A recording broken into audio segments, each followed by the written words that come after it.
LeBron James, Tim Duncan, Shaquille O'Neal, Michael Jordan, Hakeem Olajuwon. What do these five players have in common? Well, they actually have a lot in common. All of them have won at least one MVP. All of them have made multiple All-Star, All-NBA, and All-Defense teams.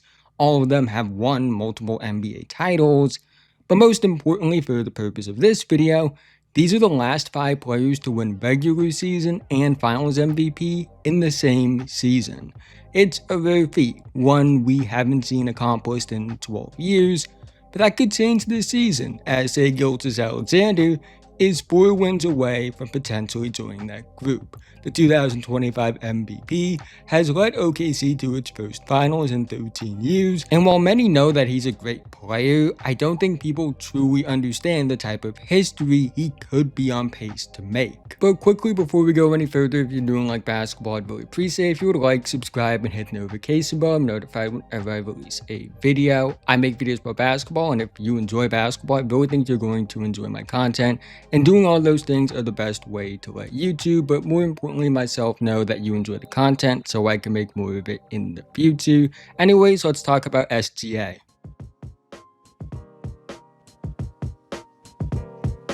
This season, Shai averaged 32.7 points per game, 5 rebounds per game, and 6.4 assists per game, along with 1.7 steals per game and 1 block per game on 51.9, 37.5, 89.8 splits, and a 63.7 true shooting percentage. His 32.7 points per game ranked 26th all-time for a single season. It's the 5th highest for an active player in a single season, and it's the 3rd most productive scoring season that's qualified in the 2020s. However, it goes beyond just the base numbers, because while these numbers are historic, this isn't just a case of best player on best team, meaning automatic MVP. Shai was also the most valuable player in the NBA this season, or at the very least has a very strong case for it. The advanced numbers back this up. His offensive plus minus of +7 was in the 99th percentile. His defensive plus minus of 1.6 was in the 94th percentile. His estimated plus minus of +8.6 was in the 100th percentile, and his estimated wins of +20.9 was also in the 100th percentile. While I'm not here to say that OKC surrounded SGA with a bunch of scrubs, because that's far from the case, it's also not like he was surrounded by a super team either. His offensive plus minus was 5.2 points higher than the next closest qualified player on OKC. His estimated plus minus was 5 points higher than the next closest player. His estimated wins was 10.6 points higher than the next closest player on the roster. So while Shai may have had more help than other MVP candidates, it's not like he was carried by a supporting cast around him. He was the system, and it led to an MVP season that truly fits every criteria. He had the team success as OKC won 68 games, the most in the NBA, as well as a franchise record in both win-loss as well as win percentage. He put up historic numbers, leading the league in scoring, and having one of the 30 most productive scoring seasons in league history. And he was legitimately impactful in the advanced numbers as he led the league in multiple impact metrics.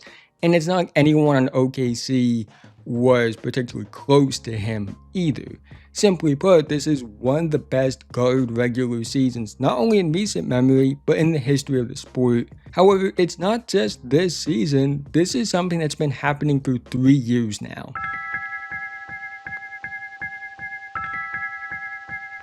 Shai just completed his 3rd straight season averaging 30 plus points per game on 50 plus field goal percentage. There's only one other guard in NBA history to accomplish that feat. His name is Michael Jordan. You may have heard of him. In fact, since 2000, he's one of only 2 guards to meet that 30 point per game, 50 field goal percentage threshold. The other being Stephen Curry, who accomplished it in his monster 2016 campaign that I think is the best offensive season since at least 2000, and honestly might be the best offensive season ever. This is how historic Shai has been, not only this season, but over the past 3 seasons. He's doing something that puts him in conversations with arguably the greatest player ever and arguably the greatest individual offensive season ever.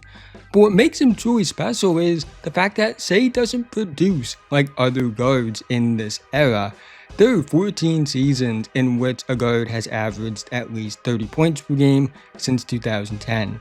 In 11 of those seasons, the player who accomplished that feat averages at least 6 3-point attempts per game, which leaves 3 seasons below that threshold. And if you couldn't tell already, Shai holds all 3 of those spots. His highest is only 5.7 3-point attempts, which is this season. He also holds the 3 lowest spots on this list for 3-point makes per game, and that includes Westbrook's 2017 season. And if you expand it to since 2000, among guards, he has the lowest single season 3-point make and 3-point attempt rate for a 30-point per game season. The only guard to accomplish this while taking less than 3 per game and making less than 1 per game in a season, which he accomplished in 2023 at 24 years old. Sure, he did take more threes this season. Again, he averaged 5.7 attempts per game. It's still the 3rd lowest since 2010 for a guard averaging 30 points per game. How does he do it? Well, if you're online a lot like myself, which I wouldn't recommend doing, it's not a very healthy lifestyle. You've seen the jokes in the discourse about Shai and being a free throw merchant, and while I do find these jokes funny and I'm not about making them myself, I also don't fully believe this to be the case, and at the very least, don't view it nearly as badly as some others do. Since 2000, his MVP season actually ranks 16th in terms of free throw attempts per game among guards to average 30 points per game. In 2024, his free throw attempts per game rank at 19th, and ironically enough, his highest free throw attempt season during this stretch ranks 4th in the last 2 decades basically, and is also the worst season of these 3 by impact metrics. So yes, Shai has the absurd high free throw attempt season, and he does rank 99th percentile in the last 3 seasons. I'm not acting like he doesn't draw a lot of fouls. However, it isn't uncommon for a player to average a lot of free throw attempts with high production. Only Steph Curry and Bradley Beal have done it in terms of being 30-point per game scorers as guards and taking less than 8 free throw attempts per game since 2000. And even though Shai does have that super high free throw season in 2023, that doesn't mean it's the same source of offense as it was then compared to now and also last season. This season, his free throw attempt rate was 66% higher than the league average. And while that is a super high number, he ranked in the top 3 in free throw attempts this season. For context, James Harden in his MVP season had a free throw attempt rate of 99% that was higher than the league average.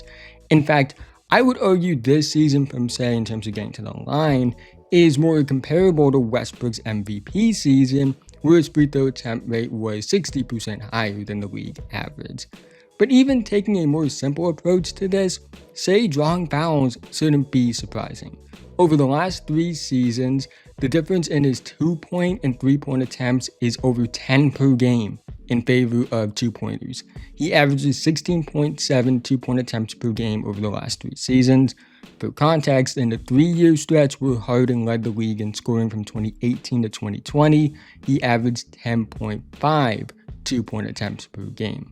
He's been 96th percentile or higher in rim attempts over the last 3 seasons, as well as 99th percentile in non-rim 2-point attempts in each of those seasons. Over his last 2 seasons, he hasn't shot below 66% at the rim or 50% from non-rim 2-point areas of the court. He leads the league in drives per game, he's efficient within the arc on a high volume, and teams know that, so they play him tougher on drives. So it really shouldn't be shocking that he gets to the line, and even then, it's not at an absurd rate for someone with his production. Now, I'm not going to act like he's innocent in terms of flopping or initiating contact or even overselling contact to get a call. He definitely does that. But it's something we haven't seen from players across multiple eras, at least based off what I've watched. And in this era, he's far from the most egregious case of doing things like this, in my opinion.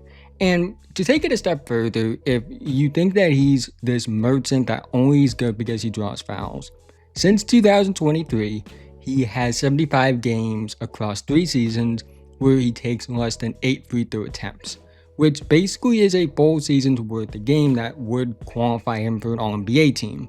In those 75 games, he averages 27.5 points per game, 4.8 rebounds per game, and 6.1 assists per game, along with 1.8 steals per game and 0.9 blocks per game on 53.5, 34.9, 87.8 splits, just 4.3 3-point attempts, and 4.9 free throw attempts, with a true shooting percentage of 61.5. There are 23 instances in NBA history of a player averaging at least 27 points per game, 4 rebounds per game, and 6 assists per game on a 61 true shooting percentage in a single season. 15 of those 23 seasons were named first team All-NBA. All of those seasons made at least an All-NBA team, whether it be the second or third team as well. So yes, you can call him, say, a free throw merchant all you want, but during his historic 3-year stretch, he has a new season's worth of games where he takes less than 8 free throw attempts, averages below 5 free throw attempts in those games, and still produces as a top 10 level player.